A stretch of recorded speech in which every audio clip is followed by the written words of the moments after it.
monsieur, bonsoir. La visite d'État effectuée vendredi dernier à Yaoundé par le président français François Hollande a donné l'occasion aux deux présidents de célébrer l'amitié séculaire qu'est le Cameroun à la France. Cette rencontre a également permis aux deux pays de consolider leurs relations à travers la signature de 4 conventions de financement concernant les capitales régionales, les aménagements complémentaires du deuxième pont sur l'Ouvry, l'appui aux petites et moyennes entreprises et à l'investissement de la diaspora. Il s'agissait là de la première visite d'un chef d'État français depuis 1999, soit près de 16 bonnes années.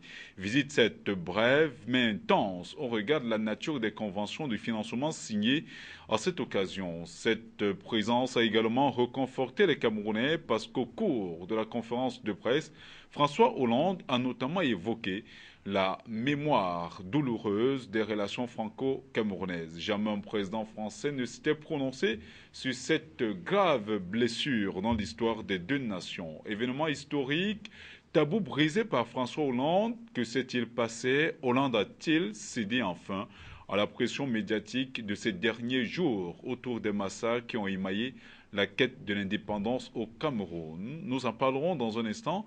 Tout comme nous reviendrons sur les autres dossiers évoqués publiquement par les deux hommes, notamment celui ayant trait à la lutte contre Boko Haram, à l'affaire Maître Lydienne Yem Eyoun, cette Française d'origine camerounaise emprisonnée à Yaoundé suite à une condamnation de 25 ans pour malversation financière. Le dossier sur l'alternance à la tête du Cameroun est presque passé inaperçu, après avoir pourtant défendu les valeurs démocratiques au Bénin. François Hollande les a relégués au second plan en Angola derrière les enjeux économiques. Et au Cameroun, il s'est heurté à un mur. Il est resté aphone face à la réponse de Paul Biya sur ce dossier. Pourquoi ce silence? Peut-on croire que François Hollande a privilégié les relations économiques à ses valeurs cardinales de démocratie et d'alternance?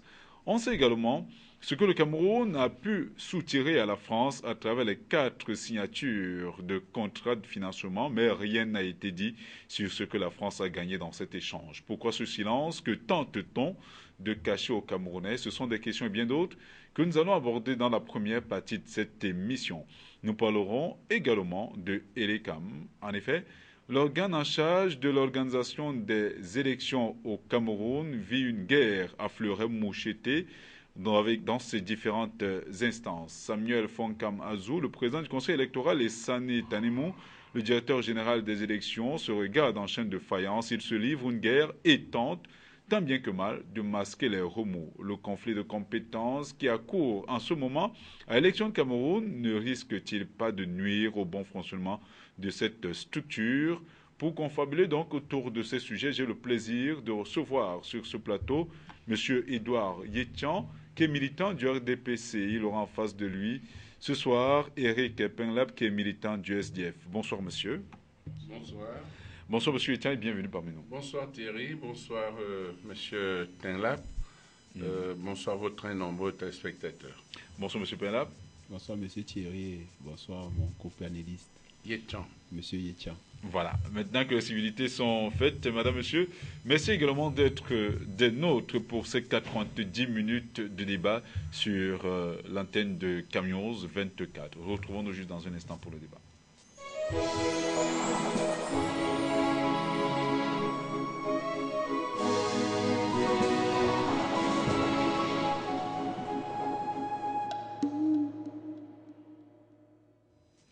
Bonsoir une fois de plus. La visite d'État effectuée vendredi dernier à Yaoundé par le président français François Hollande a donné l'occasion aux deux présidents de célébrer l'amitié séculaire qui lie le Cameroun et la France. Cette rencontre, disais-je tout à l'heure, a également permis aux deux pays de consolider leurs relations à travers la signature de quelques 4 conventions de financement concernant notamment les capitales régionales, les aménagements complémentaires du deuxième pont sur l'Ouvry, l'appui aux petites et moyennes entreprises, sans oublier l'investissement dans la diaspora.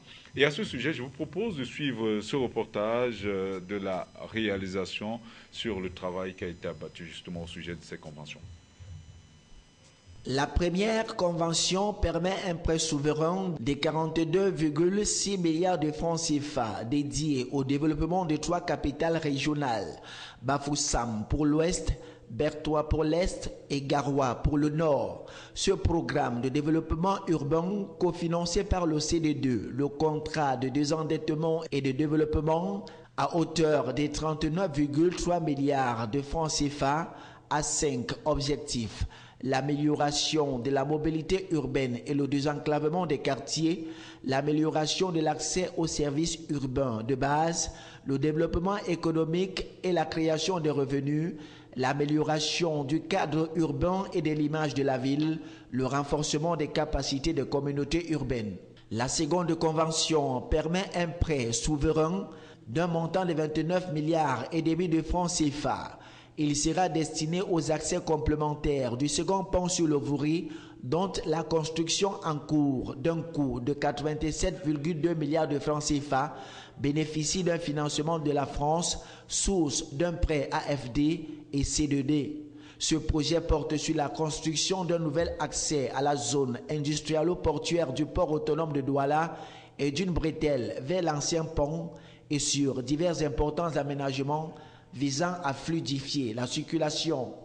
La troisième convention permet une subvention d'un montant de 655 millions de francs CFA pour le financement d'un projet pilote d'appui à l'investissement productif au Cameroun de la diaspora camerounaise.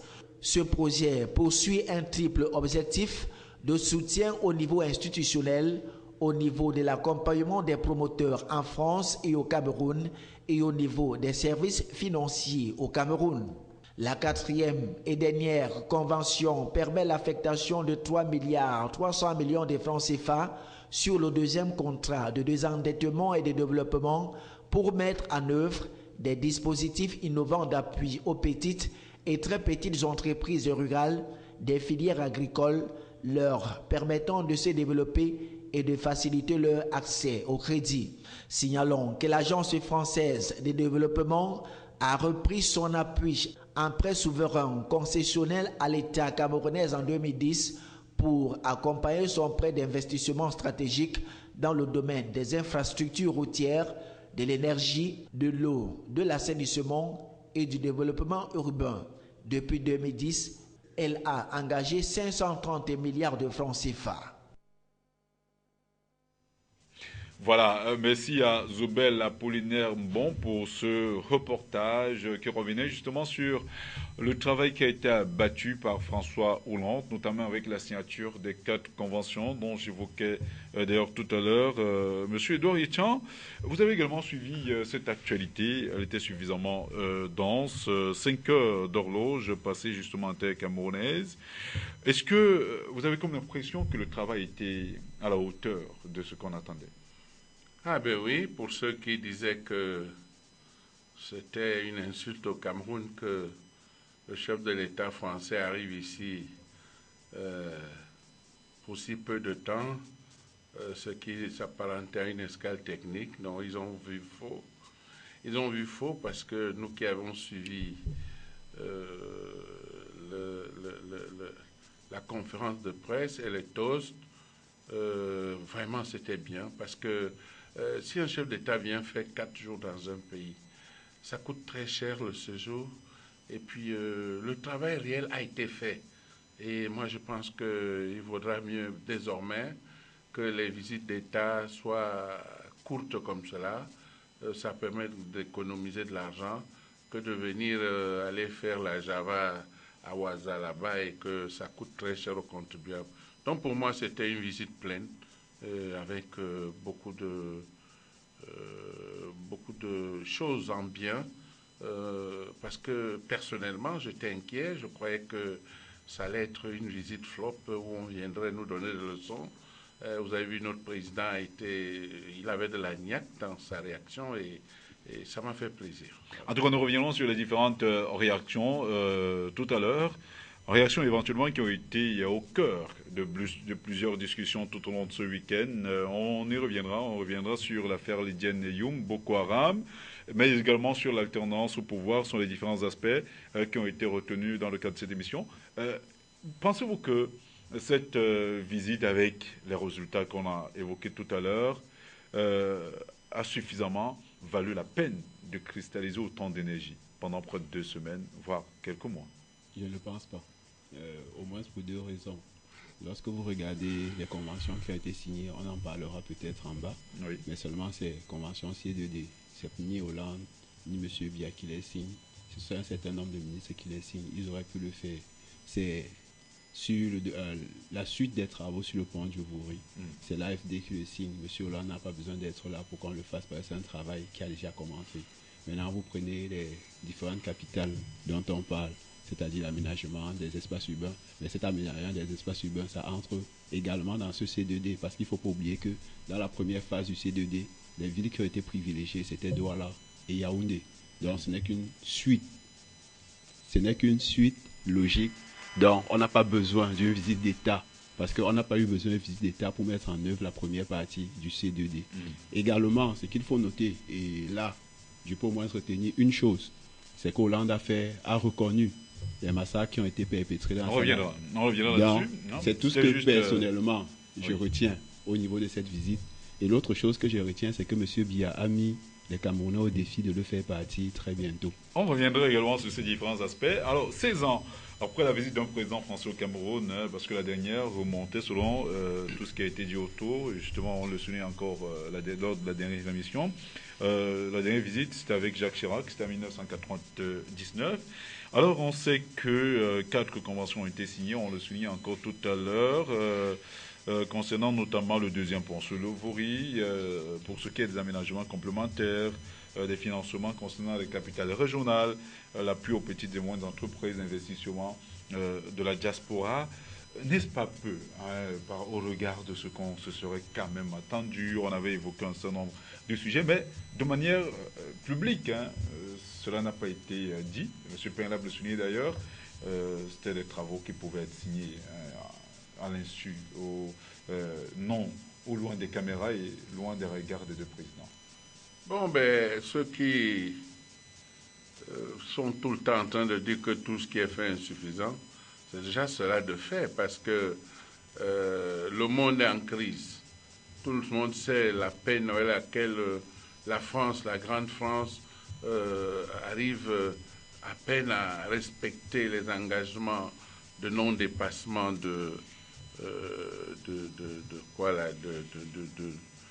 c'est le PIB, produit intérieur brut. Oui. Hein? Si je peux en parler, c'est dans le cadre des critères de convergence dans la zone euro, un peu comme en zone CFA. Voilà. On décide que le déficit public ne dépasse pas 3%. Merci pour l'éclairage. Du produit intérieur. Merci pour l'éclairage, monsieur Penlab. Merci pour l'éclairage. Mais c'est pour dire que vous conviendrez avec moi que si cette France, jadis donneuse de leçons en Europe, dans la zone euro, est en peine, il faut comprendre que ce qu'elle nous apporte est significatif. Donc il ne faut pas dire que ce qu'ils ont apporté est moindre, c'est quelque chose et il faut toujours commencer et avant de continuer. Et l'accent mis par les deux présidents sur la lutte contre la corruption, c'est très important parce que si tant d'argent arrive, au lieu d'être utilisé à bon escient, que des petits malins les détournent allègrement, je pense que c'est quelque chose de fait et il faut saluer cela. Alors il faudrait le saluer, c'est vrai. Ces 4 conventions, regarde ce qu'on a pris, ont une valeur sensiblement de 76 milliards de francs CFA. D'aucuns estiment que cela est suffisamment peu par rapport à ce qu'on se sera attendu. On sait même que le Cameroun a signé tout récemment, peut-être nous y reviendrons, avec la Chine, un accord de presque 121 milliards de francs CFA. Mais tout a été dit sur ce que le Cameroun va gagner. On ne nous a rien dit sur ce que la France gagne dans cet échange. Pensez-vous qu'on a caché certaines choses aux Camerounais? Avant d'arriver à ce que la France, aux choses qu'on aurait cachées, j'aimerais revenir sur la question de la crise. Ce qu'il faut noter, c'est que les pays comme la France, les États-Unis, un certain nombre de pays, leurs facteurs de production, c'est-à-dire que ce soit le facteur humain, que ce soit le facteur financier, sont utilisés au maximum. Au Cameroun, lorsque vous parlez de cette crise, pour produire du maïs, on a l'espace, on a les hommes. Pour produire du haricot, je ne sais pas. Nous sommes importateurs nets de presque tous les produits de consommation, de grande consommation. Donc, ne nous comparez pas à la France et aux États-Unis lorsqu'on parle de crise. Ça, c'est une chose. Deuxième chose, c'est au niveau des questions de corruption. Au Cameroun, la lutte contre la corruption dont on parle est une blague. Tout simplement parce que ça fait, je ne sais pas, environ 10 ans, on nous dit qu'on est en train de lutter contre la corruption. On est dans une lutte à tête chercheuse, c'est-à-dire en fonction de X ou Y plaît. Et le cas Lydienne et Youm, on en arrivera. Elle a pour le dire, parce que M. Biya a très bien dit, elle n'est pas une activiste politique, donc il ne peut pas lui chercher des noises. Pour le dire de façon simple. Donc, en réalité, c'est tous ceux qui le nuisent politiquement qui sont attaqués par M. Biya. C'est comme on voit qu'il y a une double interprétation de ce que le président a dit. C'est pas cette interprétation. Tout à l'heure, tout à l'heure, vous parliez de la comparaison de nos problèmes, nos difficultés économiques. C'est pas de ça que je parlais. Je voulais plutôt ressortir ce que on ne veut pas cracher sur ce que la France a apporté parce que elle-même, elle est en crise.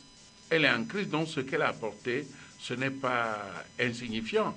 C'est déjà que c'est pour cela qu'il faut renforcer la lutte contre la corruption pour que ce qui n'est pas arrivé jusqu'au niveau que nous attendions ne soit pas sorti par le trou de souris par ces gens qui ont des gènes de vol en eux. C'est ça que je voudrais dire. C'est pas pour dire qu'on met notre économie sur la même lignée que celle de la France, encore que notre économie, tout est à faire.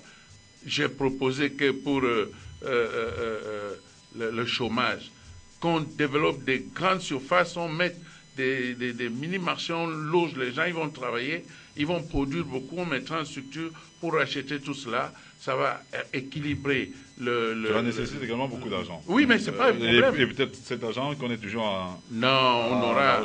Il n'y a pas besoin de beaucoup d'argent. S'agissant des questions d'argent, ce que je vais dire, c'est qu'aujourd'hui, en respectant juste les critères de convergence de la zone CEMAC, chaque année, le Cameroun a le droit, depuis qu'on est à plus de 3 000 milliards de budget, d'emprunter ou bien d'avoir un déficit d'environ 700 milliards. C'est ce qu'on fait depuis quelques années. Cet argent-là, on peut l'utiliser autrement. Quand M. Biya a eu besoin de mobiliser 1 000 milliards pour son plan d'urgence, qui n'est pas encore 6 mois après mise en œuvre, il a pu mobiliser ces 1 000 milliards. Donc, le problème d'argent ne se pose pas. C'est un problème de volonté. C'est compris. Alors, je reviens pour rester justement au sujet qui nous réunit cet après-midi. On parlait justement de ces conventions. On parle de 76 milliards. C'est ce que le Cameroun a gagné dans le cadre de cette rencontre avec le président français.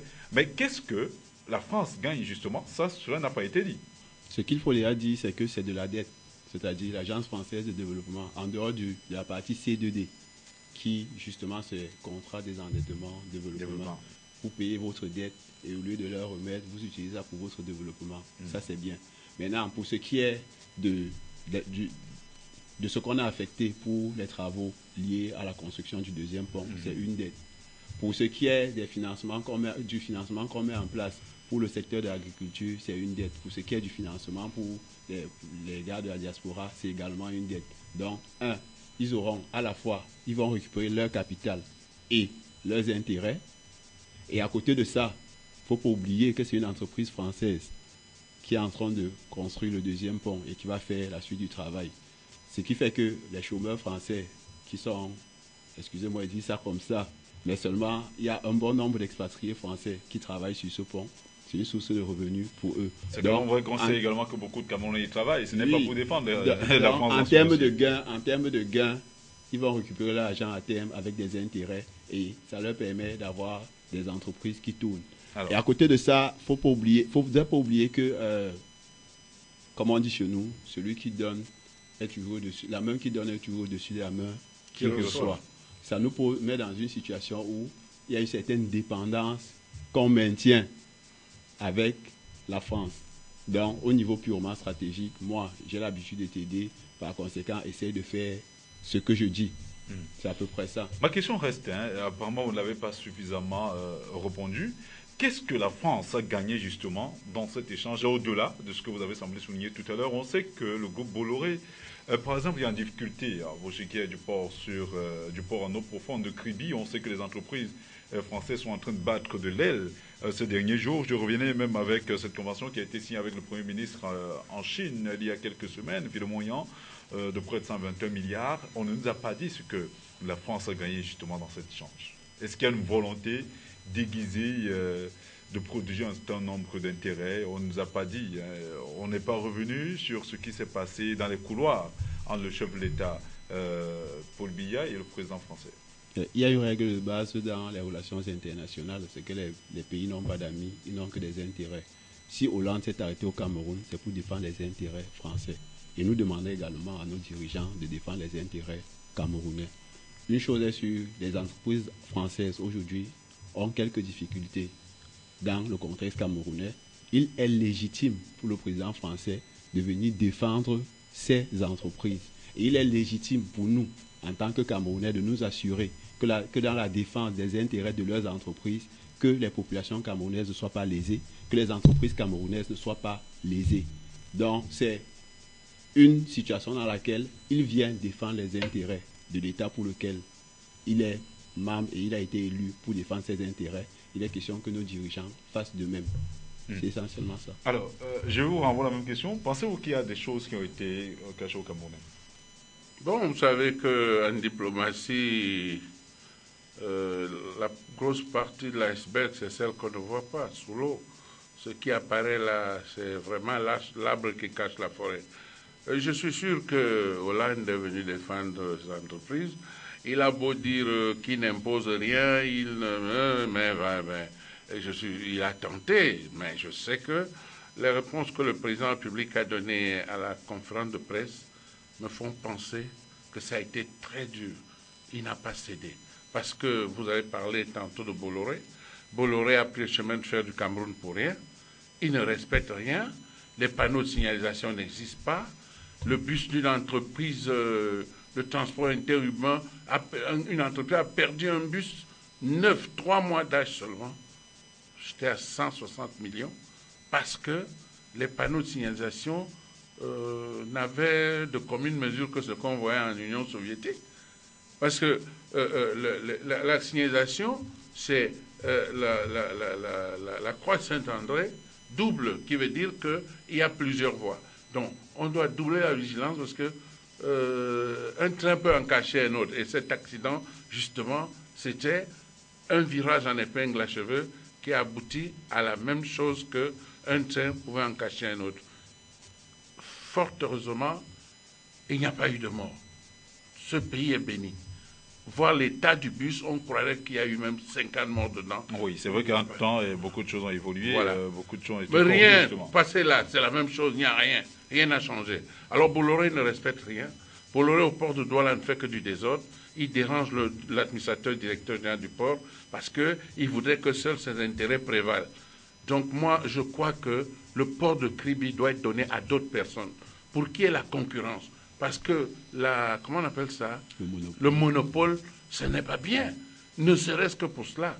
Moi, je ne suis pas d'avis et je ne crois pas que notre président, au regard de toutes les récriminations que nous avons faites à travers les journaux, les presses et les radios, refusant que Bolloré, qui n'a rien fait pour que ce complexe portuaire soit mis en place, ne voit pas pourquoi c'est à lui qu'on donnerait cela. Voilà.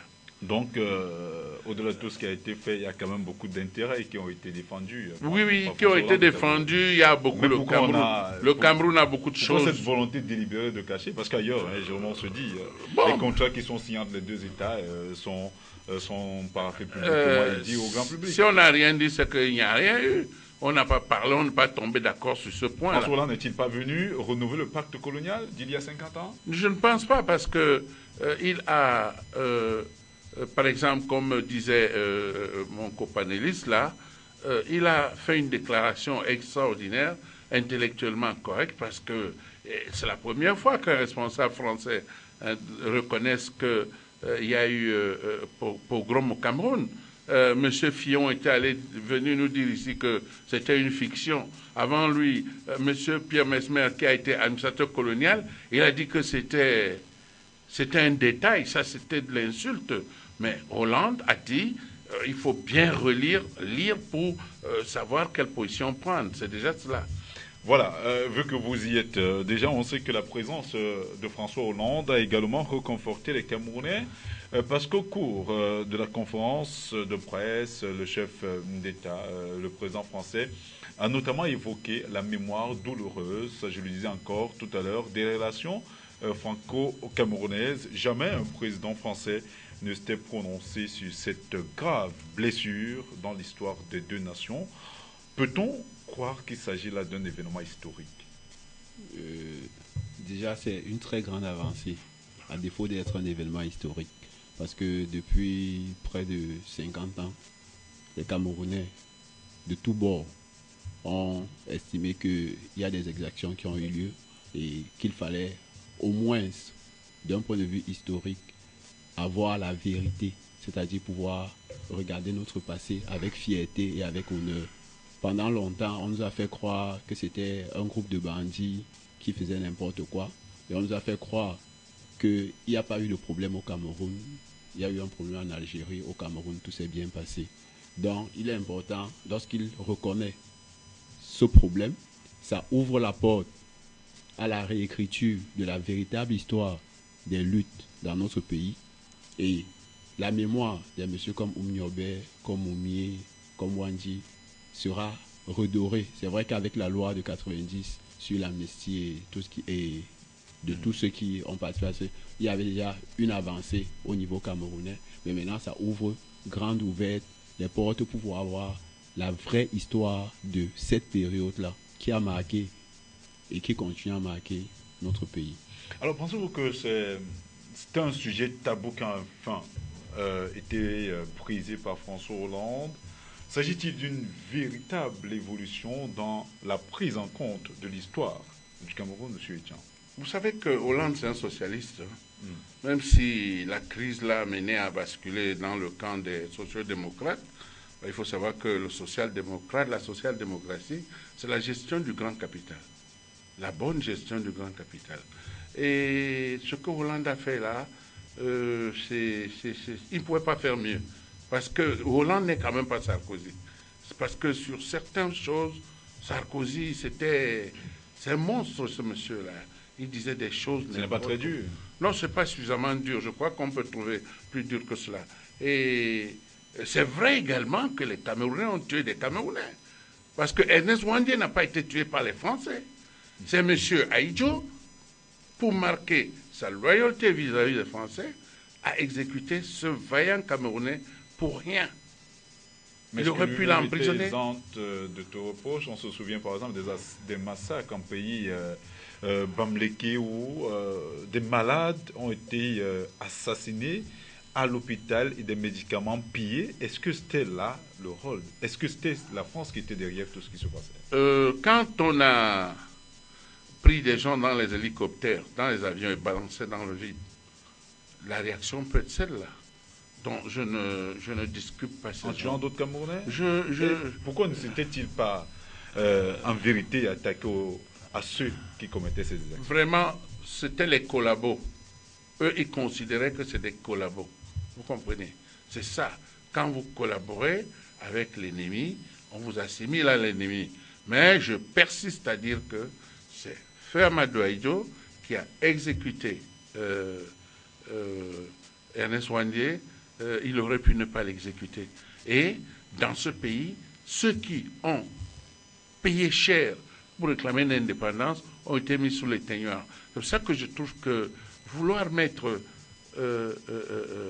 la loi de 90 réhabilitant certaines nationalistes, comme on les appelle. Oui, comme on les appelle, et qu'ils appelaient maquisards, qui met sur le même pied d'égalité. On cite Amadou Ahidjo, avant les Oumniobé et tout le reste, on aurait dû inverser. Parce que Ahidjo a instrumentalisé le coup d'État raté de 84. C'est lui. C'est comment vrai qu'il ne l'a pas accepté. Hein, sur les ondes d'une radio internationale, non, il a clairement dit qu'il n'était en aucun cas... Mais c'est également ça l'histoire. Hein. Oui, c'est aussi ça l'histoire. Mais vous savez, il faut arrêter quelqu'un la main de la sac, couper pour qu'ils reconnaissent. Il y a une présomption d'innocence. Oui, d'accord, mais vous avez entendu les diatribes de Mme Aïdjo Germaine sur toutes les chaînes françaises.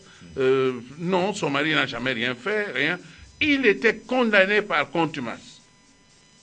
Et on a revu sa plainte, on l'a réhabilité.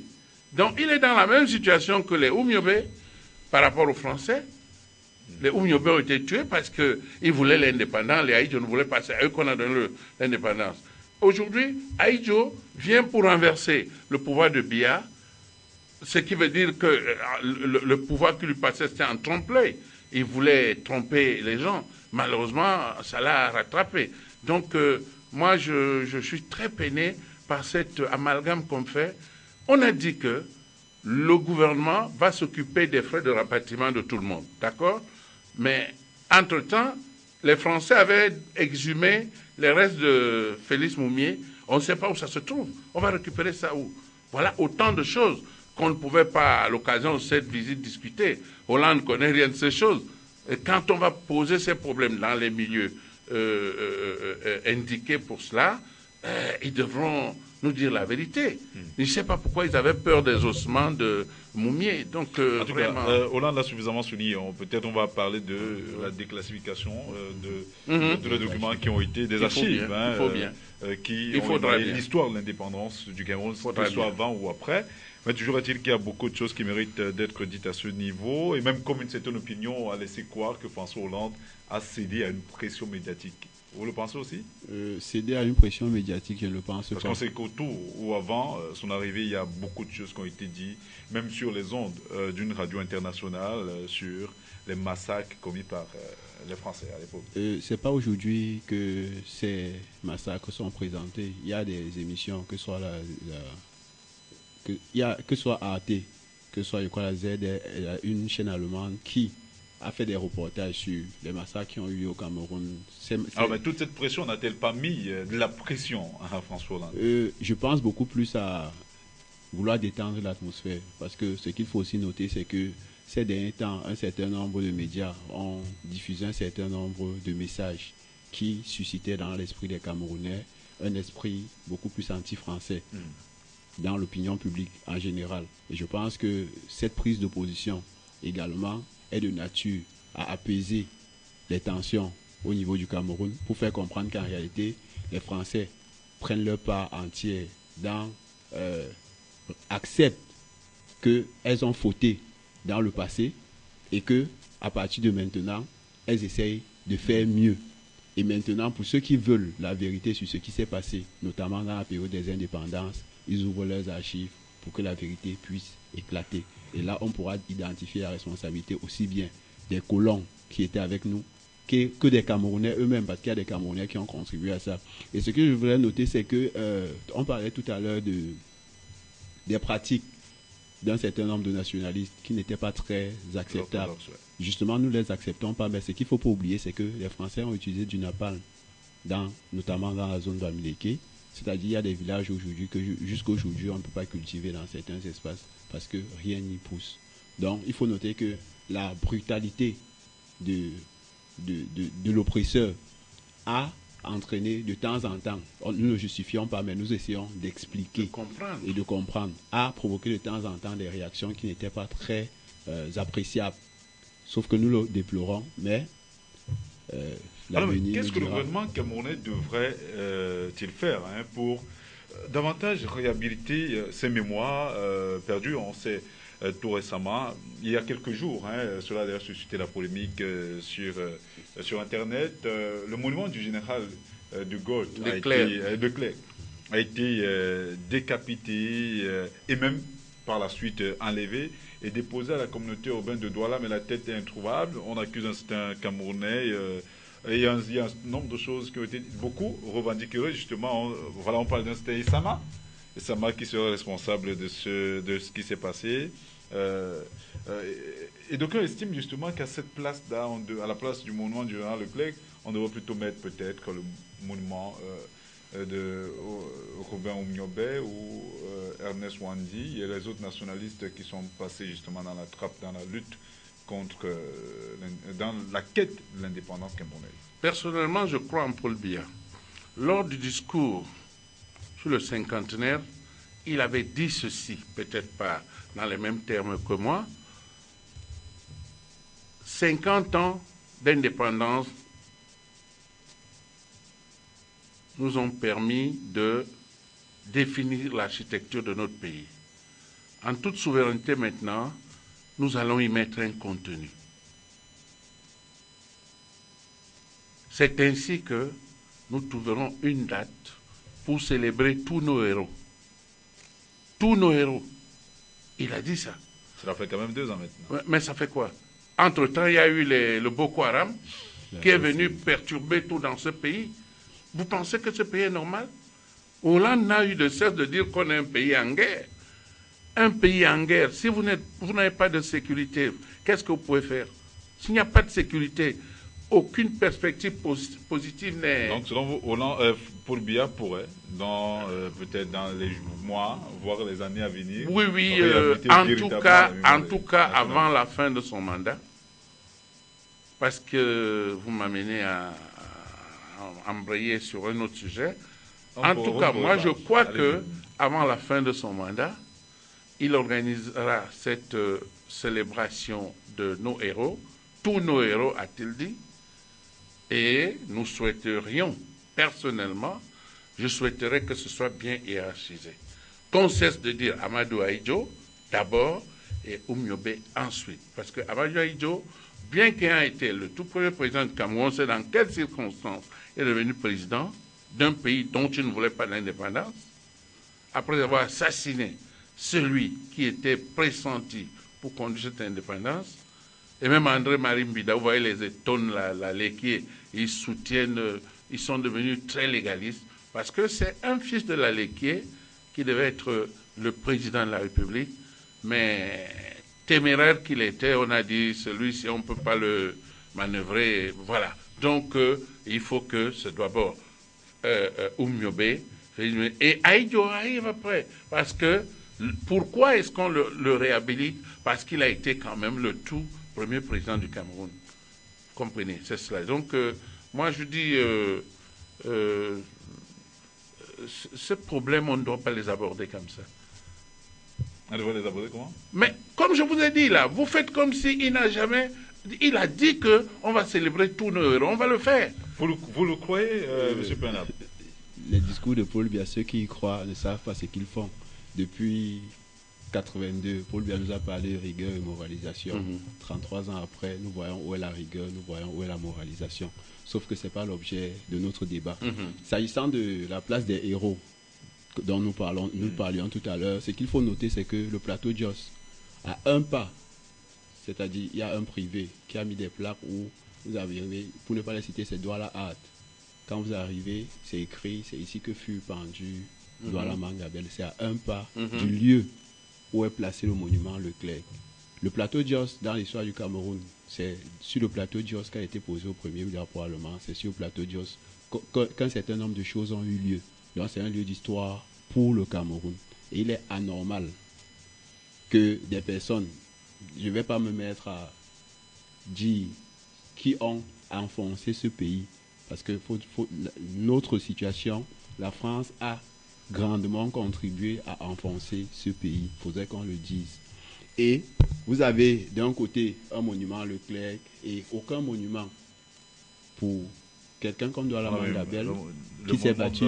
Du soldat inconnu. On a même le monument du soldat inconnu. On va pas. Qui est un blanc. Donc, en réalité, c'est le colon. Vous ne pouvez pas venir où des martyrs ont été tués et où il faut des monuments pour ces martyrs, mettre les effigies ou bien les symboles du colon. Ce qui fait que je soutiens personnellement l'action de M. Sama. Maintenant, s'agissant de Boko Haram, c'est-à-dire tout à l'heure... On en parlera. Non. Il faut noter que tout à l'heure, M. Yechan a fait comprendre que nous sommes dans un pays en guerre, nous sommes dans un pays où on a trop de problèmes. Pendant plus de 30 ans, nous avions été un pays en paix. Nous n'avions pas Boko Haram. Rien n'a été fait. Il ne faudrait pas qu'on justifie tout par Boko Haram. Et lorsque vous regardez le budget de l'État du Cameroun en termes d'argent, Le budget de la défense, aujourd'hui, c'est 6% du budget national. L'année passée, il était à 6%, l'année surpassée, il était à 6%. Le budget de la défense au Cameroun varie depuis 15 ans, vous pouvez vérifier, entre 6 et 7% du budget national. En principe, si la guerre pesait en termes financiers, à part si M. Biya a un autre endroit où il prend l'argent pour financer la guerre. Mais moi, en tant que Camerounais, ce que je sais... On a vu les contributions des Camerounais. Ce que je sais, c'est que l'instrument que l'État du Cameroun, en tant qu'État, utilise pour les finances publiques, c'est la loi de finances dans laquelle on a un budget. Et il reflète la vision, l'idéologie et les priorités de l'État. Et je vous dis, le budget de la défense est 6%. Dans la guerre contre Boko Haram, ça va être une excuse. Globalement, la guerre contre Boko Haram, s'il faut traiter le budget sur les 15 dernières années, ne nous coûte rien. D'accord. Il faudrait que Bianou dise peut-être à cause de ce manque d'argent, on a dû faire appel aux Camerounais à travers les opérations coup de cœur. Monsieur Etienne, on a d'autres sujets.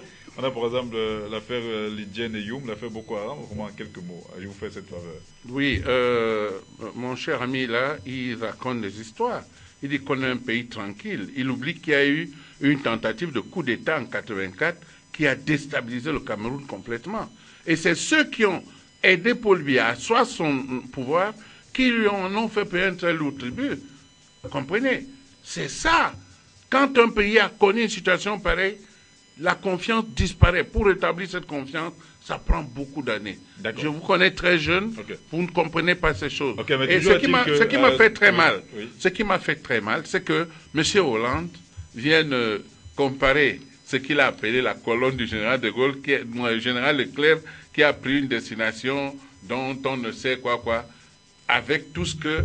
Il a évoqué ça, hein, dans sa conférence, sa réponse, il a dit que la colonne du général Leclerc a pris une destination qu'on ne connaît pas.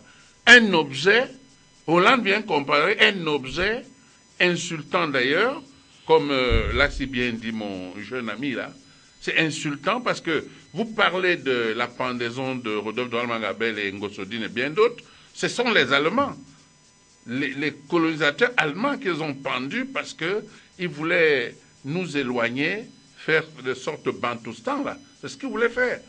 Quand ils ont dit non, on les a pendus. Et les Français viennent mettre le général Leclerc là, à la place centrale de Douala, et au mépris de la mémoire de... On ne saurait dire que ce sont les Français, parce que nous sommes en territoire camerounais. Le territoire français à Douala s'arrête au consulat de France. Sur les Camerounais... non, c'est eux qui ont mis ça. C'est eux qui ont mis ça. Français, en tout cas, il a fait un parallèle entre ce monument et nos martyrs, ce qui était vraiment... Il n'a pas véritablement disparu. Et là, la communauté urbaine de Douala, peut-être la tête a disparu. La tête a disparu, peut-être. On espère la retrouver.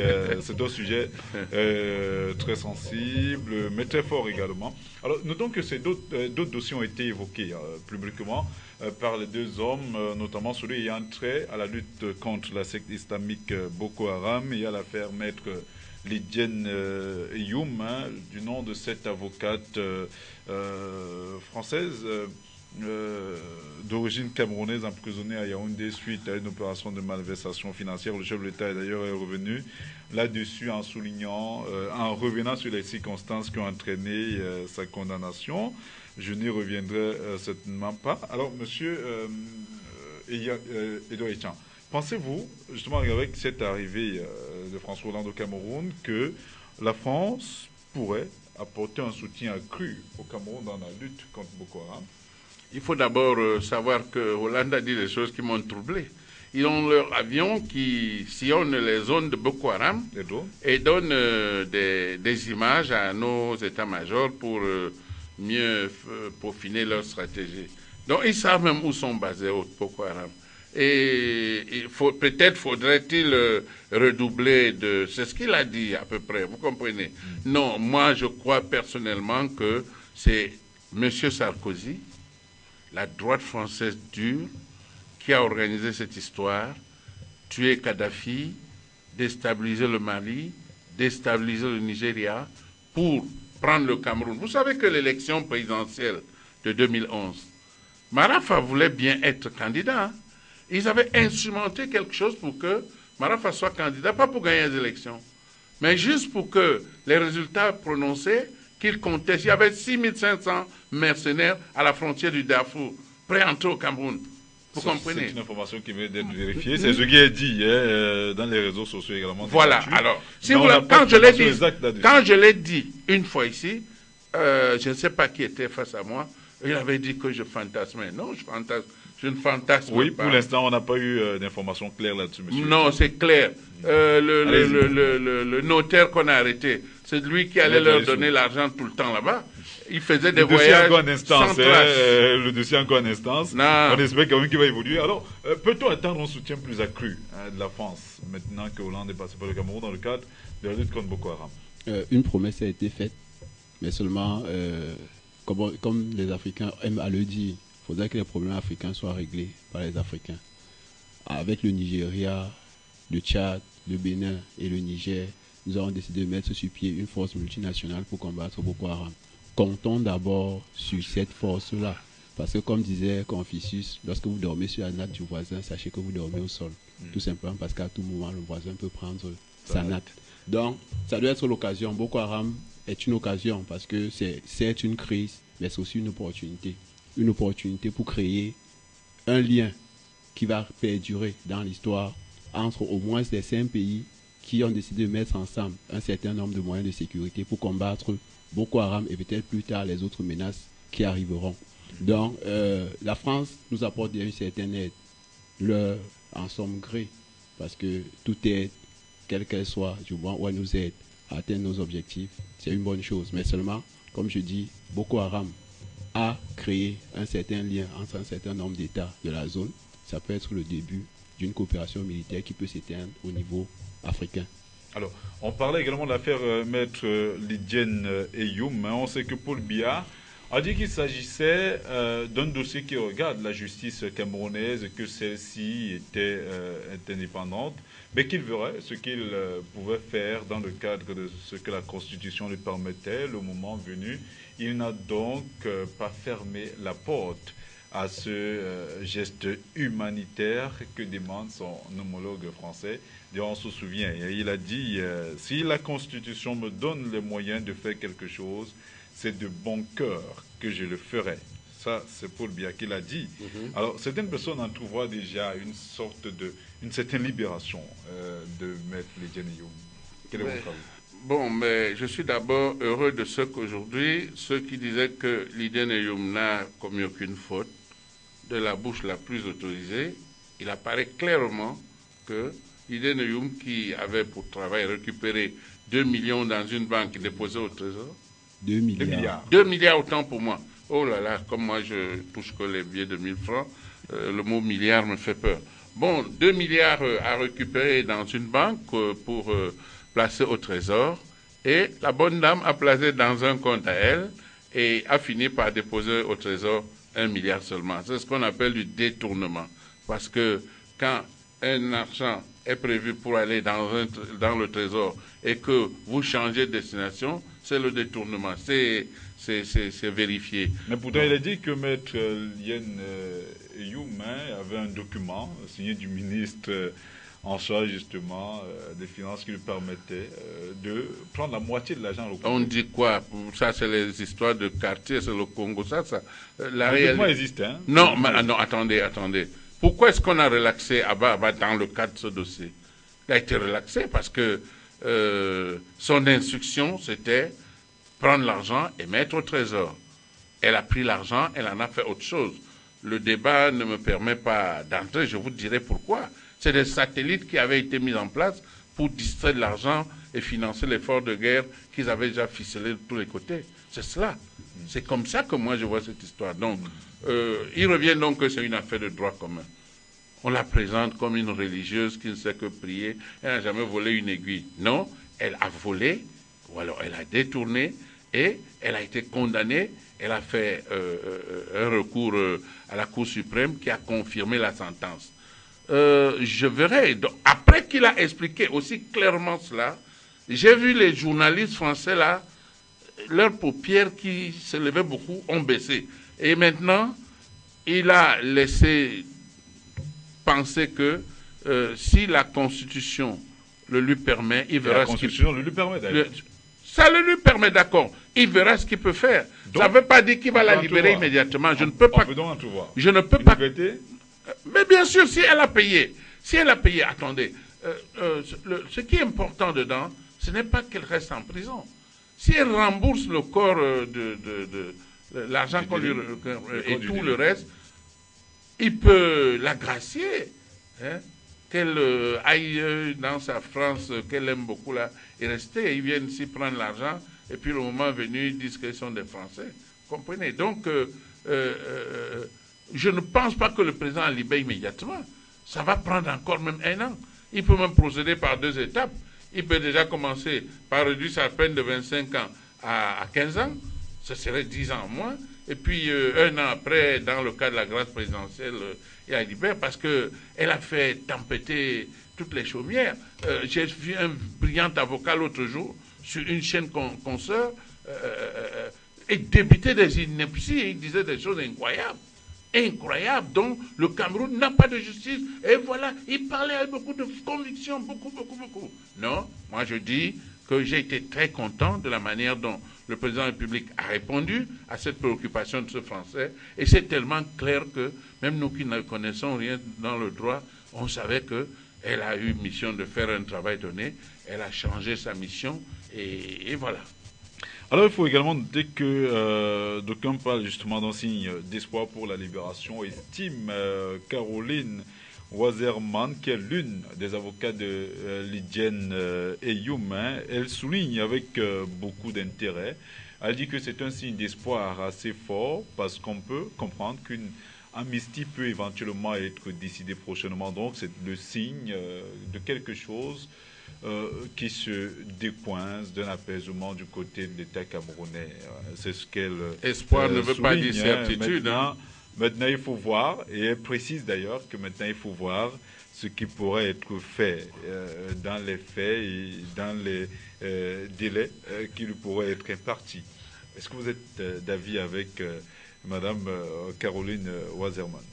Il y a de quoi être de son côté, dans la mesure où l'affaire Michel Thierry à Tangana nous a montré que lorsqu'il y a une certaine pression, le chef d'État cède. Et ça pose un gros problème. Allez-y. Oui, c'est-à-dire, il a un droit, c'est le droit de grâce. Lorsque la procédure est close, il a ce droit qui peut lui permettre de faire sortir des personnes. Mais seulement, M. Yechan parlait du remboursement, que l'objectif, c'est pas qu'il parte en prison. S'il a remboursé, il peut, si elle a remboursé, elle peut sortir. Vous savez, même lorsqu'on prend quelqu'un qui vient de voler un téléphone, parce que faudrait qu'on soit clair, on doit avoir une justice pour tous les citoyens camerounais. Il ne faudrait pas qu'il y ait une justice pour les grands et une justice pour les petits. Il y a des sanctions qui sont prévues pour tout type d'infraction. Vous avez une infraction, il y a une sanction qui est prévue.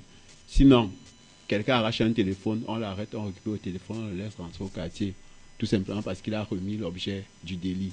C'est pourquoi nous, en tout cas personnellement, lorsqu'on a mis sur pied le TCS, en divisant les Camerounais en ceux qui volent beaucoup et en ceux qui volent petit, et en disant à ceux qui volent beaucoup que vous pouvez rembourser, on vous laisse, nous pensons que ça, c'est une entorse au droit et à l'égalité des Camerounais ou bien des citoyens devant la loi. Maintenant, s'agissant du problème en lui-même, c'est-à-dire de l'affaire Lydienne Eyoum, je ne sais pas si elle a détourné parce que je n'ai pas tous les éléments du dossier, mais au moins si elle a fait une faute professionnelle. Parce que dans la procédure, lorsque vous devez récupérer des ressources pour un client, lorsque vous ne pouvez pas mettre cet argent directement dans le compte du client, vous créez un compte de tiers. Et le moment venu, vous faites les partages nécessaires et chacun prend sa quote-part. Lorsqu'elle va mettre l'argent dans son compte, c'est d'abord une faute professionnelle. Maintenant, les juges ont eu un certain nombre d'éléments, ils ont jugé, et M. Biya a promis que sûrement il fera quelque chose. Et la seule chose qu'il puisse faire, c'est le droit de grâce. Et elle a le droit d'espérer parce que Michel Thierry à Tangana est passé par là. Après 17 ans d'ailleurs. Voilà. Non, c'est pas la même chose. On a comme l'impression que là, le président n'avait pas cédé. Après 17 ans, il a eu le temps de purger toute sa peine. Et puis il y a eu d'autres procédures qui ont été enclenchées dans d'autres affaires. Peut-être là, le chef de l'État a estimé que ça en était un peu trop. Donc, ce sont des sujets assez différents. Bon, moi je dis à mon jeune ami là que vraiment, dire que Thierry Actana, le président de la République, a suivi la pression, mais il a passé 17 ans en prison. Il a passé 17 ans. Si les Français n'ont pas secoué le cocotier, c'est parce que Eux-mêmes, ils savaient que... Ils ont essayé. On a à plusieurs reprises été... Oui, mais on n'a pas cédé. Approché dans le cadre du dossier Thierry Michel Tangana. Vraiment, c'est pas le lieu pour nous. Oui. J'ai un autre sujet. Sauf que je voudrais quand même dire une chose, c'est-à-dire... que ce soit le problème Thierry Michel Tangana, que ce soit le problème Maître Youm, poser au problème de la double nationalité dans notre pays. On parlera de la double nationalité. Non, je préfère le dire. C'est-à-dire, nous sommes d'accord qu'un Camerounais, pour des raisons économiques, peut prendre une autre nationalité. C'est-à-dire, je suis pour qu'il y ait la double nationalité. Mais seulement que ce ne soit pas quelque chose que des personnes exploitent. C'est-à-dire, ces personnes exploitent, justement, c'est-à-dire, ils commettent des exactions lorsqu'on commence à en parler, ils commencent à appeler la France et dire que j'ai la nationalité française. C'est pas juste. D'accord. Ok. Avec votre permission, on va également parler d'un autre sujet qui a fait jaser justement tout au long de ce week-end. Il s'agit du dossier sur l'alternance à la tête du Cameroun qui est passé presque inaperçu. On sait que Paul Biya a 82 ans avec près de 33 ans à la tête du Cameroun. Et on sait également que Paul Biya a souligné que les élections camerounaises de 2018 sont certaines, mais encore lointaines. Alors il a dit que nous avons le temps de réfléchir, c'est ce qu'il a souligné lors de cette conférence de presse. Il a également dit qu'il n'est pas à la tête de l'État par force.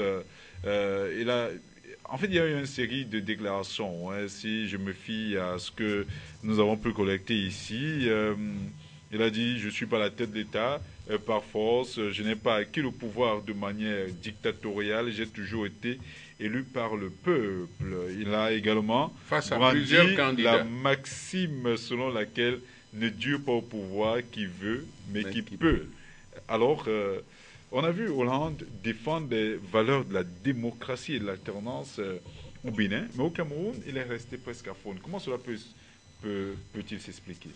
Il ne s'agit pas de rester à faune, il a été rattrapé par les événements. Est-ce que démocratie rime avec pauvreté? C'est de ça qu'il est question.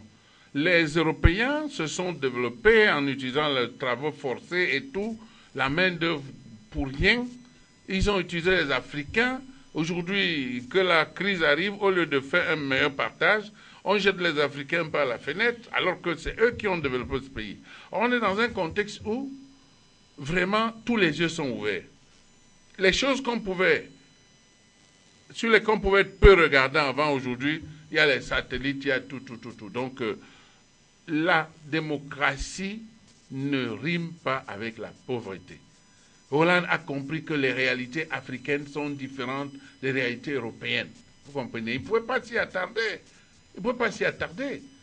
Donc, le président était clair, ne dure pas au pouvoir qui veut, mais qui peut. Voilà. Alors, et il a un mandat. L'élection est certaine, mais lointaine.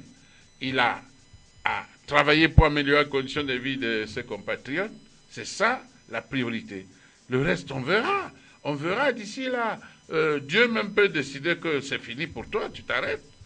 C'est ça la vérité. Alors, comme ça que moi je comprends. Hollande, justement, en guise de réplique, on reste vraiment dans son discours parce qu'on a voulu segmenter tous les propos qui ont été tenus au cours de cette conférence de presse pour permettre aux Camerounais de comprendre exactement un certain nombre de choses. On sait également que Hollande est revenu toujours dans le cadre de son développement. Il a souligné qu'il ne peut y avoir de développement sans démocratie. Est-ce que cette boutade de Hollande suffira à faire fléchir Paul Biya? Non. Paul Biya n'est pas homme à faire fléchir facilement, malheureusement. Ce qu'il faut noter, c'est tout à l'heure, M. Yechan faisait comprendre qu'il n'y a pas de démocratie dans la pauvreté.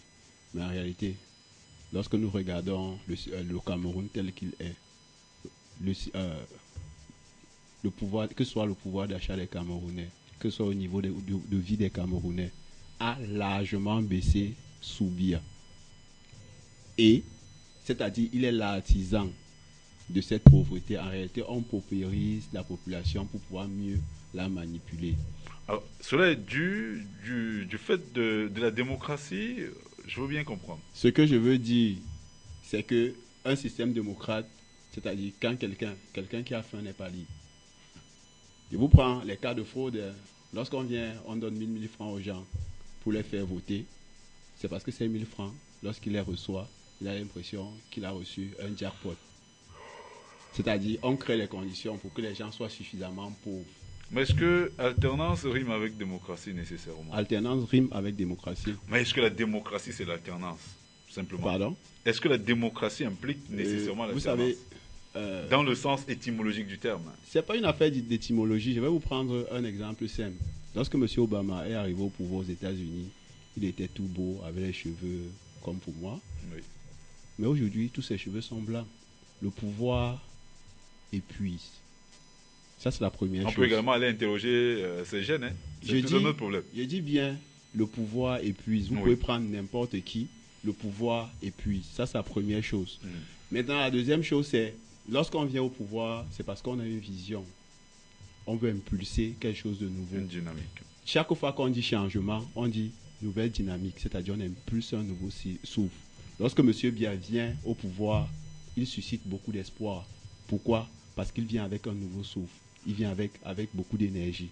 Et on se dit avec son énergie, avec sa jeunesse, quelque chose va changer dans le quotidien des Camerounais. C'est d'abord ça, l'alternance. Maintenant, au niveau de M. Biya, il a donné un défi aux Camerounais parce qu'il dit ne reste pas longtemps au pouvoir qui veut, mais qui peut. Mais en réalité, il reste comment? Il reste parce qu'il a mis sur pied un processus électoral. On parlera justement de ce processus dans la dernière partie de cette émission. Il nous reste 2 minutes à passer encore ensemble là-dessus. Pensez-vous, M. Etienne, à regarder les déclarations du chef de l'État, qu'il y a une lueur d'espoir qui se présentait une fois de plus? N'y a-t-il pas une lueur d'espoir que le chef de l'État cède son fauteuil à une autre personne le moment venu? Parce que tel qu'on regarde ce qui se passe, on a comme l'impression que les autres sont mal barrés. Il est là pour beaucoup. Non. Le président de la République a déjà donné des signaux qu'il prépare son départ. Vous allez voir. Moi, j'y crois. Il va partir. Il faut qu'il se repose. Il veut mettre tout sur les rails. C'est ce que, quand mon jeune ami la parle, je dis qu'il ne sait pas ce qui s'est passé dans ce pays. En 84, il devait avoir peut-être 12 ans.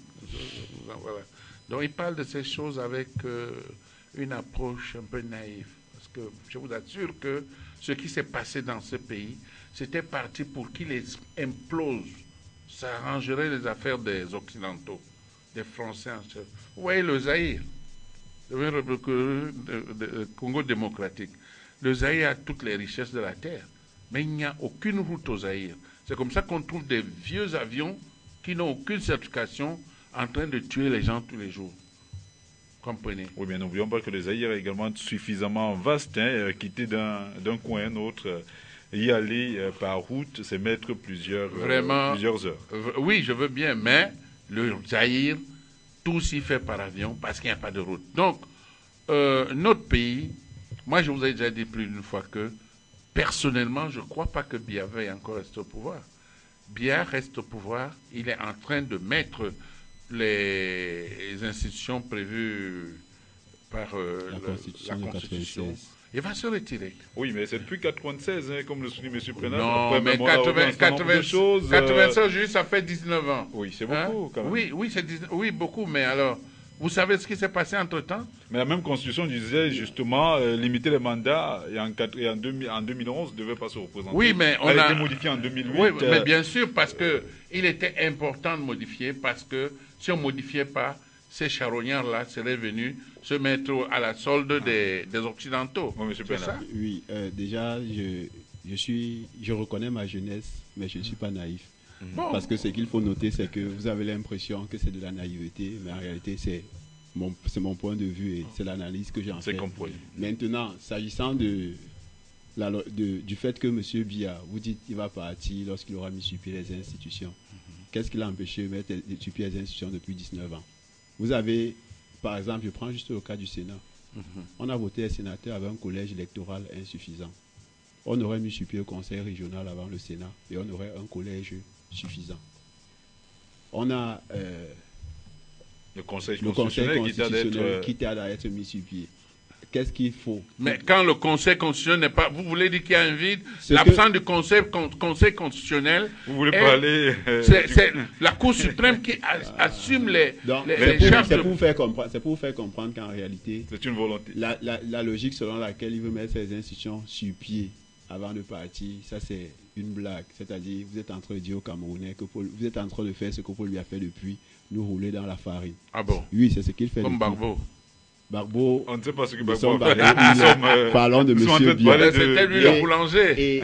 Et l'autre chose que je voudrais dire, c'est que j'ai retenu autre chose dans ce que M. Biya a dit l'autre jour. Il nous a parlé de l'émergence, mais lui-même il a oublié la date de l'émergence. Il ne parle plus de la date, tout simplement pourquoi? Parce que lorsque M. Yetchan me dit que M. Biya est là pour s'occuper du bien-être des Camerounais pendant la période qui nous sépare des élections, en réalité, il ne s'occupe de rien. Nous sommes en 2015, sur les objectifs du millénaire pour le développement, qui sont au nombre de 8. Le Cameroun tend, sur le volet de l'éducation, à atteindre l'objectif, mais pour le reste, on n'est nulle part. M. Biya ne s'occupe pas du bien-être des Camerounais, il s'occupe de son bien-être, celui de sa famille. C'est compris. Voilà, avec votre permission, on va finir par là. On va finir par là. Il nous reste sensiblement... Ce sont les faits.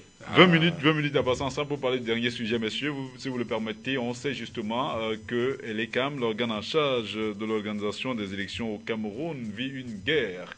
Affleurait Moucheté dans ses instances dirigeantes. Samuel Fonkamazou, le président du conseil électoral, et Sani Tanimo, le directeur général des élections, se regardent en chaîne de faïence et se livrent une guerre et tant bien que mal de masquer les remous.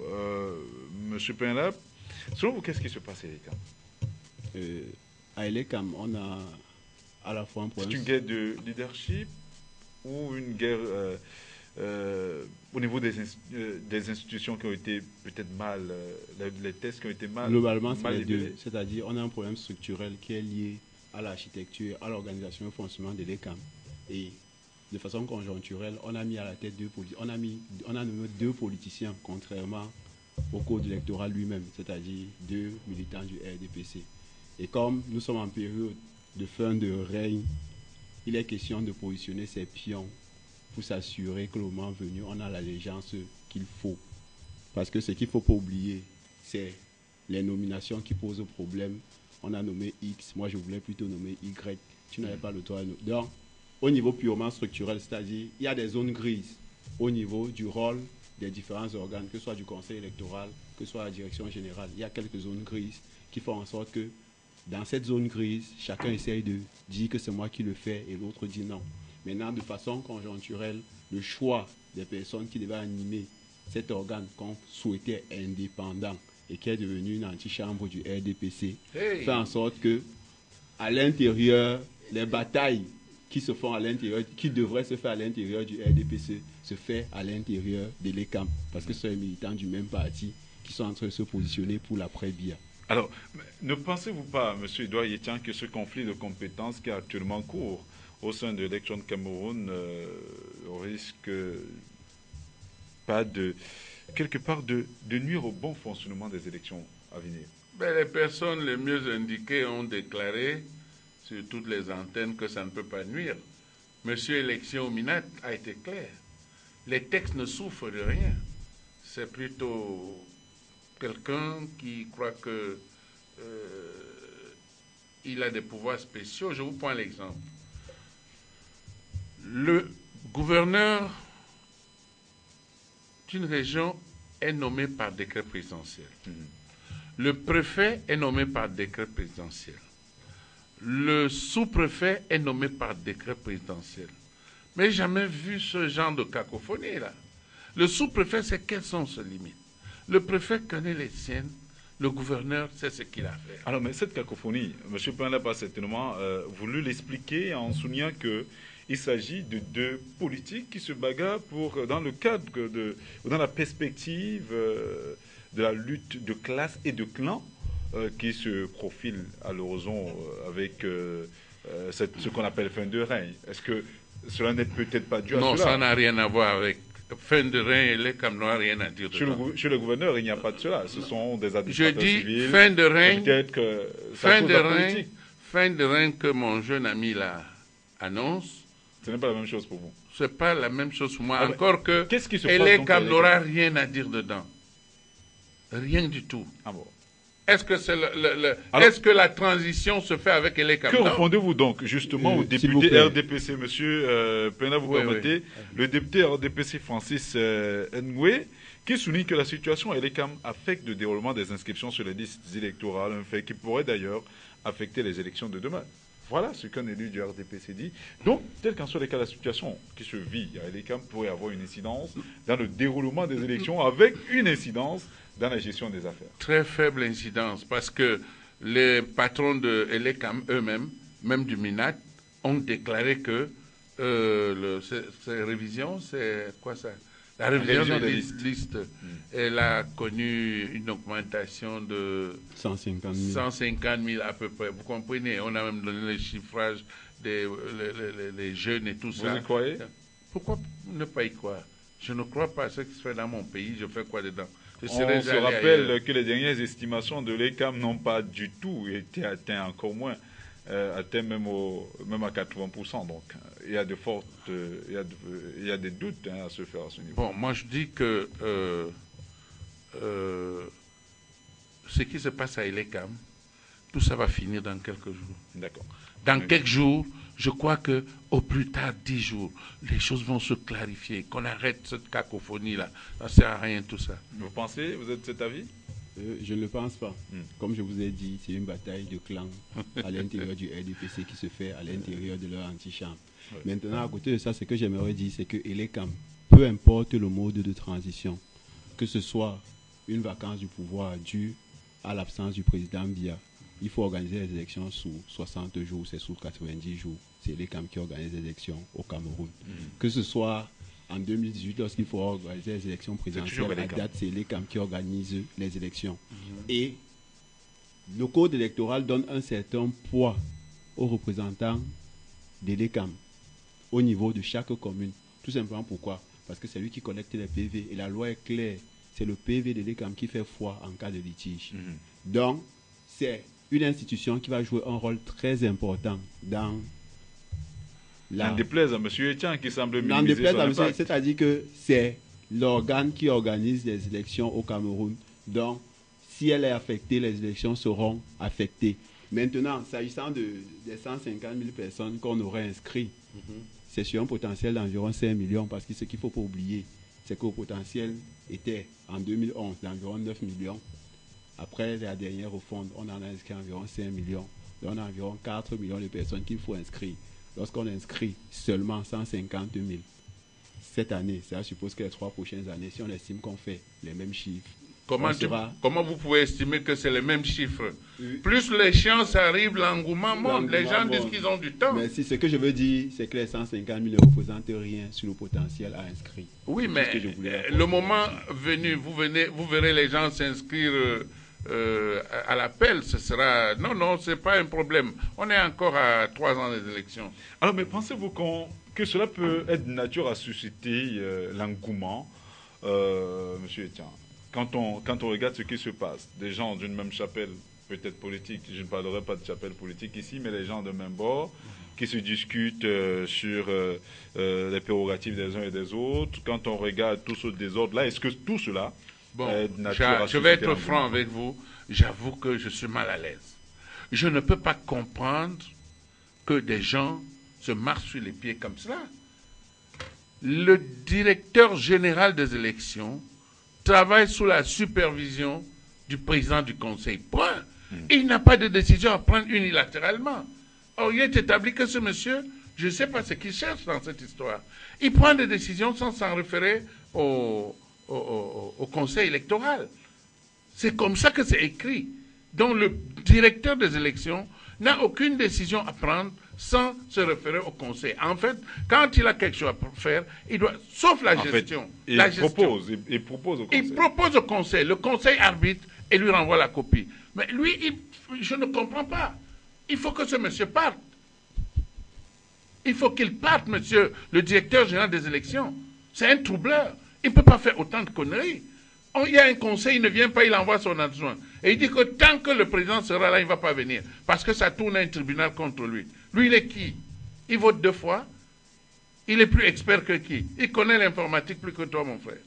C'est une question de quand on peut te nommer, tu vas nous faire du bon travail là-bas. Il dérange. Ah, M. Benab, c'est c'est comme vrai que l'argumentaire parfois de M. tient à la limite un peu tiré sur les bords et assez... Résime, il dit quand même des choses extrêmement importantes. Hein. Non, ce qu'il dit... Quand on regarde le conflit de compétences qui se pose, on se dit, mais attends, monseigneur, à quoi sert le gouvernement dans cette chose? C'est vrai que je n'ai pas l'ensemble des articles. Il a pris un article qui dit... Malheureusement, le temps ne nous permet pas. Hein. J'aurais lu plein d'articles sur Renécam là-dessus. Ce que j'aurais voulu dire à ce niveau, c'est que autant on dit que le directeur général des élections rend compte, c'est à une certaine échéance, c'est après 3 mois. Il y a des décisions qu'il peut prendre dans l'intervalle de temps parce qu'on dit c'est 3 mois. Si avant, il y a des décisions à prendre, il faudrait qu'il les prenne parce qu'il faut considérer les CAM comme une entreprise qui a un conseil d'administration et un directeur général. Le directeur général gère au quotidien l'entreprise et le conseil d'administration s'assoit de temps en temps pour définir les orientations stratégiques et ce qui va avec. Maintenant, dans le cas d'espèce, nous avons un code électoral dans lequel, comme je disais, on a créé des zones grises. Comme dans toute une bonne partie des lois qu'on vote au Cameroun, on crée des zones grises pour pouvoir créer, parce qu'il ne faut pas oublier que M. Biya est également dans la logique de diviser pour mieux régner. Les gens se cognent les têtes, je viens, j'arbitre, le chef est là, c'est lui qui a arbitré et les choses avancent. Donc en réalité, c'est comme ça qu'il fonctionne. Et dans toutes les lois, on crée des zones grises, il y a des personnes qui se cognent les têtes. Ça permet à lui, pendant que les gens se battent, de voir quel est le rapport de force et de savoir avec qui il va continuer. C'est comme ça que ça fonctionne. Alors, notons que cette énième crise à l'ECAM, ou entre les différents organes de l'élection de Cameroun, je reviens à vous, M. Etienne, tout à l'heure, tire son origine d'une résolution nommant les délégués régionaux signée de Fonkan Azou le 9 juillet 2014, invoquant la ligne 2 de l'article 30 du Code électoral qui dispose que les responsables des démembrements territoriaux au niveau régional sont nommés par le Conseil d'élection, par le Conseil électoral sur proposition du directeur général des élections. Pourtant, Mohamed Sani Tanimo oppose une fin de non-recevoir à ces actes. Le secrétaire général adjoint de la présidence de la République, Peter Abok-Tabi, a même été commis pour l'arbitrage le 2 août 2014. Et ce Talimou a essayé de céder un tout petit peu en nommant ou en autorisant la prise de fonction de 2 personnes nouvellement nommées sur les 6. Donc cela n'a pas suffi apparemment pour désamorcer la bombe. On se rend donc compte qu'il s'agit là d'un problème, pas de personne, mais également un problème au niveau des tests. Ce qui se passe, quand on dit qu'il doit proposer, il ne propose pas un nom, il propose une série de noms pour chacun des postes à pouvoir. Et le conseil électoral passe au peigne fin avant de renvoyer. Ce n'est pas des noms inconnus, c'est des noms qu'il a proposés, sauf s'il n'a envoyé qu'un seul nom. S'il a envoyé un seul nom, ce n'est pas normal. Ça veut dire qu'il veut imposer au conseil quelqu'un. Réellement, regarde, vous voyez comment fonctionne la primature. Le président de la République est le chef de l'exécutif. Il exerce cette charge concurremment avec le Premier ministre. Simplement parce que dans la Constitution, il est dit que le président de la République peut déléguer certains de ses pouvoirs à son Premier ministre s'il le veut. C'est ce que c'est écrit. Mais dans le déroulé de la Constitution, le Premier ministre n'a aucun pouvoir, rien du tout. On est dans un système pratiquement présidentialiste. Vous comprenez? Lorsque le Premier ministre, qui a des décrets à signer, doit en faire, il envoie ses propositions. Pour chaque poste, il met certainement 2-3 noms. Il y a la compétence, il y a tout. Il ne peut pas envoyer le nom des incapables. Il envoie des noms. Arrivé, le président de la République et ses conseillers vérifient Ils disent, bon, voilà. On lui renvoie, maintenant il signe. C'est comme ça que ça se passe. C'est comme ça que ça devrait se passer partout. Mais je ne peux pas comprendre qu'au niveau de l'ECAM, le directeur général estime que ce n'est pas une entreprise commerciale. Hein. Ce n'est pas une entreprise commerciale où on vend les cacahuètes. C'est autre chose. C'est des élections. On ne fait pas d'élections tous les jours. Donc quand vous dites qu'il gère quotidiennement, il gère les rapports qu'on lui envoie. Mais pour proposer des gens à nommer à des responsabilités, il doit envoyer ces listes avec peut-être un mot d'accompagnement. Le conseil va vérifier et on va faire. Mais quand il vient, parce qu'ils ont eu tous des décrets, vous comprenez, c'est pour ça que je dis que le gouverneur est nommé par décret. Il y a certains gouverneurs qui sont administrateurs civils, et il est administrateur civil principal. Il y en a qui sont hors échelle. Vous avez des préfets qui sont administrateurs civils, il est administrateur civil principal. Le sous-préfet, administrateur civil principal. Mais je n'ai jamais entendu de quoi. Moi, je suis un chef de quartier. Mon sous-préfet parlant du préfet du Vouri, il dit mon patron. Et mon patron, il faut que je me réfère à mon patron. Vous comprenez? Et je crois que c'est la même chose pour le préfet, s'agissant du gouverneur. C'est pour ça que le gouverneur ne vient jamais regarder ce que fait le préfet. Il attend le rapport. Quand il estime qu'il y a quelque chose qui ne va pas, il instruit de voir telle chose dans tel sens. C'est comme ça. C'est comme ça que ça devait être chez Elecam. Ce qui se passe à Elecam, c'est la sorcellerie. Oui, M. Bernard. Ce que je voudrais dire, c'était le fait d'indexer juste le directeur général des élections, c'est un problème. Dans la mesure où, d'après ce que vous avez lu, le conseil électoral, à travers son président, a nommé des personnes sans tenir compte des avis du directeur général, qui en principe devrait proposer des noms. Donc, ce que je dis à ce niveau et ce que je vais dire, c'est, comme je vous ai dit, c'est une seule chose, c'est une guerre de positionnement. Nommer les personnes qui seront là et qui vont agir dans la direction qu'on souhaite le moment venu. C'est cette bataille qui se place avec votre à permission. Elecam. Avec votre permission, je vais revenir sur la déclaration de Foncam Azou. Je viens de la retrouver justement. Le Conseil, il souligne, le Conseil électoral n'a pas ignoré les prérogatives légales du directeur général en tant que responsable détenant le pouvoir de proposition. Ce n'est pas seulement l'autorité du Conseil électoral qui est en jeu ici.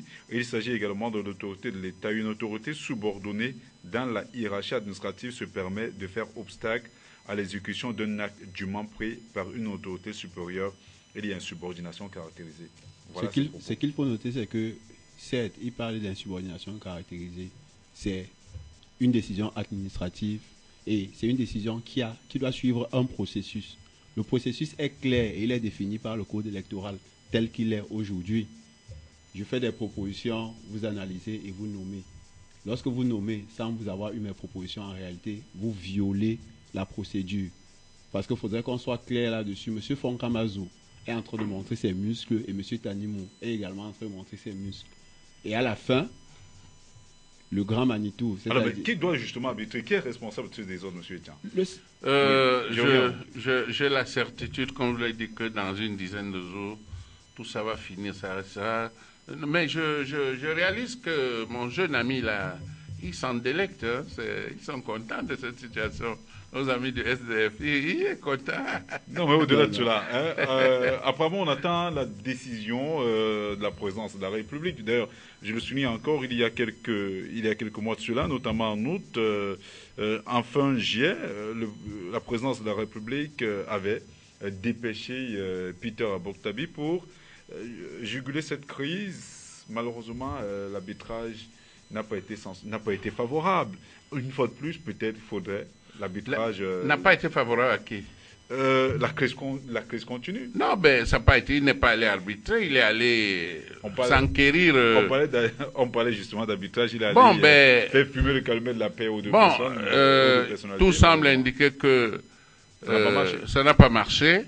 Monsieur le secrétaire général adjoint de la présidence publique doit avoir remis son rapport au chef de l'État qui, dans le cadre du... Mais ça fait bientôt un an. C'est pas un problème, on n'a pas d'élection demain, ça va s'arranger.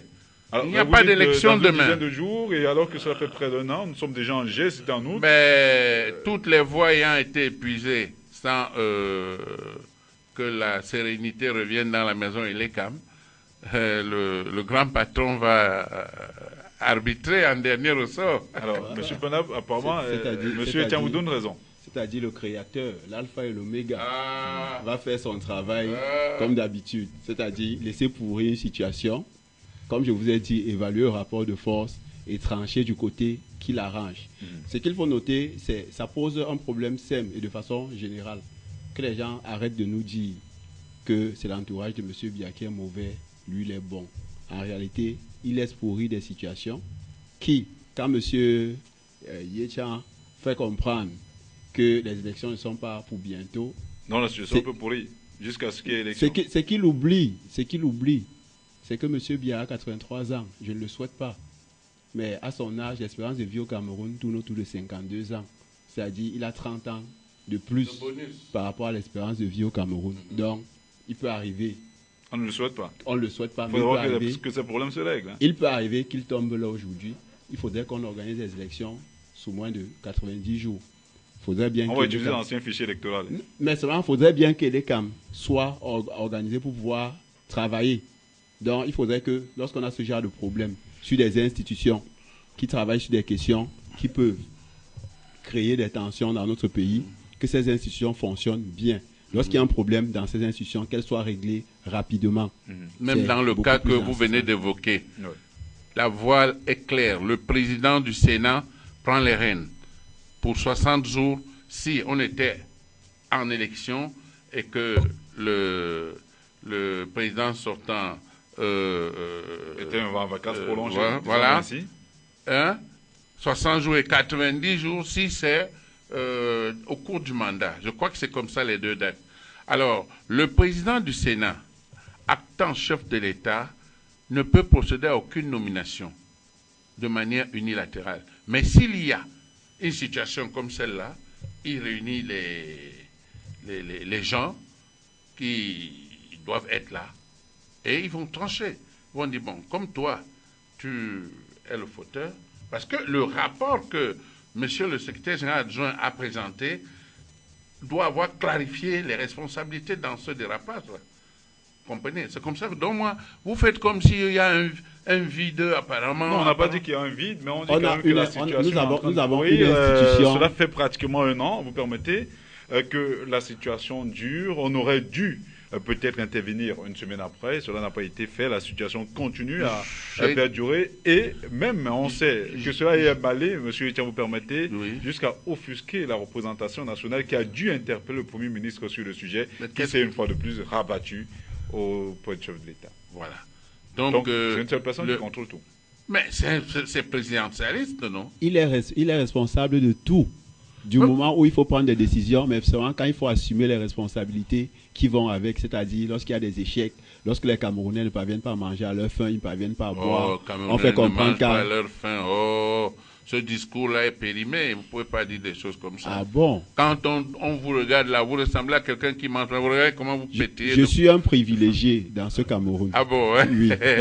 Non, la grosse majorité des Camerounais ne vivent pas décemment. Vivent en deçà du seuil de pauvreté. Ce sont des rapports. Les rapports c'est pas des rapports. Je vous dis chaque fois que, par exemple, le programme des Nations Unies pour le développement fait un rapport pays, c'est en collaboration avec l'État du Cameroun. C'est-à-dire, quand je vous parle des OMD que nous n'atteindrons pas, c'est un rapport du programme des Nations Unies pour le développement avec l'État du Cameroun. C'est un rapport conjoint. C'est-à-dire, tout ce que nous disons, l'État du Cameroun les a validés. Donc, il ne faudrait pas faire comme si j'étais en train de parler d'une autre planète ou bien j'étais en train de parler de choses qui n'existent pas. Le Cameroun, ce n'est pas Douala, ce n'est pas Yaoundé. Le Cameroun est très grand. C'est vrai.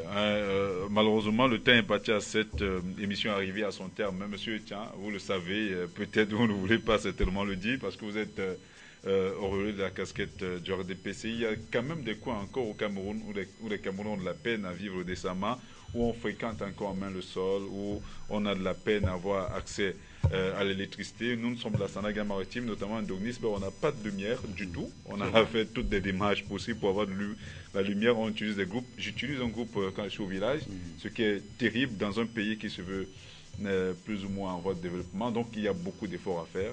Puis vraiment que vous qui gérez le pays, vous ferez des efforts là-dessus. Oui, oui, c'est dans les préoccupations du chef de l'État et je crois que le lancement de plusieurs barrages à la fois, c'est pour pallier à ce que... Il n'y a pas que l'électricité, il y a le potable. Merci d'avoir accepté de l'invitation. Merci de m'avoir invité. Monsieur Penlap, merci. Je terminerai en disant que l'ensemble de tous ces barrages réunis, lorsqu'on les finira, ne va pas résoudre le problème de l'électricité parce que le déficit est très grand. Au-delà de l'électricité, il y a d'autres problèmes. Il y a d'autres problèmes sûrement. Merci d'avoir été une fois de plus. C'est moi qui vous remercie et j'espère que j'ai été à la hauteur des attentes de vos nombreux téléspectateurs. C'est nous qui l'espérons. On espère avec Yves Tadioufo qui est à la réalisation avoir été à la hauteur justement des sujets qui étaient posés sur la table du débat. Madame, Monsieur, votre confiance nous honore. Retrouvons-nous très bientôt sur ces mêmes antennes pour un autre débat. Au revoir.